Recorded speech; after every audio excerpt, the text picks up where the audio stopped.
Hormonal অ্যাকনির জন্য ডাক্তাররা basically আপনাকে যা যা খেতে বলে আমি ডাক্তারের ভিডিও থেকে জেনেছি, প্লাস আমি নিজেও একটু স্টাডি করে দেখেছি। সেগুলোর মধ্যে একটা হচ্ছে গ্রিন টি। গ্রিন টিতে আছে প্রচুর পরিমাণে অ্যান্টিঅক্সিডেন্ট, যা আমাদের সেল ড্যামেজ থেকে রক্ষা করে, ক্যান্সার হওয়ার ঝুঁকি কমায়, হার্টকে ভালো রাখে। গ্রিন টি খেলে কিন্তু অনেক সময় দেখবেন আমাদের ওয়েট লুজ হচ্ছে এবং এটা আমাদের ব্রেন ফাংশনকে অনেক বেশি ইমপ্রুভ করে। গ্রিন টি আপনারা চাইলে প্রতিদিন 2 কাপ খেতে পারেন, বাট বেশি খাওয়া ঠিক হবে না।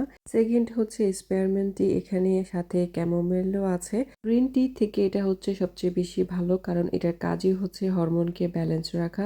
এটা হজম শক্তি বাড়ায়, ব্লাড সুগার লেভেলকে লো রাখে এবং এটা খুবই রিল্যাক্সিং একটা টি। আমি এটা ঘুমের ঠিক আগে নেই, তাতে আমার ঘুমটা খুব ভালো হয়। ঘুমের আগে একটা রিল্যাক্সিং টি এর অভ্যাস করা অনেক ভালো, যেটা ডাক্তাররা বলে।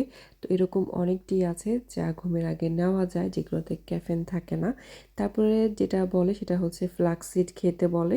আমি ফ্লাক্সিডকে অন্যান্য সিডের সাথে মিক্স করি। ডাক্তাররা যখন আপনাকে নাটস খেতে বলবে তার মধ্যে সবচেয়ে আগে যেটা বলবে সেটা হচ্ছে ফ্লাক্সিড। ফ্লাক্সিডে উপরে যা যা বলছে, গ্রিন টিতে যা আছে, স্পিয়ারমিন্ট টিতে যা আছে, সব কিছু ফ্লাক্সিডে আছে এবং সাথে আছে ওমেগা 3। সো আপনি যদি ফ্লাক্সিডও রেগুলার করে খান তাহলে আপনি অনেক কিছু পেয়ে যাবেন। আর যদি আপনি 3টা একসাথে অল্প অল্প করে খেতে পারেন তো প্রত্যেকটা জিনিস থেকে আপনি কিছু না কিছু বেনিফিট পাচ্ছেন।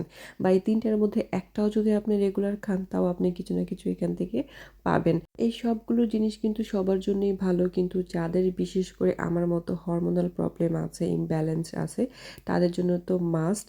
যদি আপনারা একে ব্যালেন্স করতে চান তাহলে অবশ্যই আপনাদের খেতে হবে। এই খাবারগুলো কিন্তু আপনাকে প্রতিদিন খেতে হবে। প্রতিদিন খেলে আপনার হরমোনও কিন্তু প্রতিদিন ব্যালেন্স থাকবে। আর এভরিডে জাস্ট 1 টেবিল স্পুন খেতে পারবেন। আমরা সবাই জানি বাদাম খাওয়ার পরিমাণ আছে, সো বাদাম বেশি কিন্তু খাওয়া যায় না, কারণ এতে কার্ব আছে।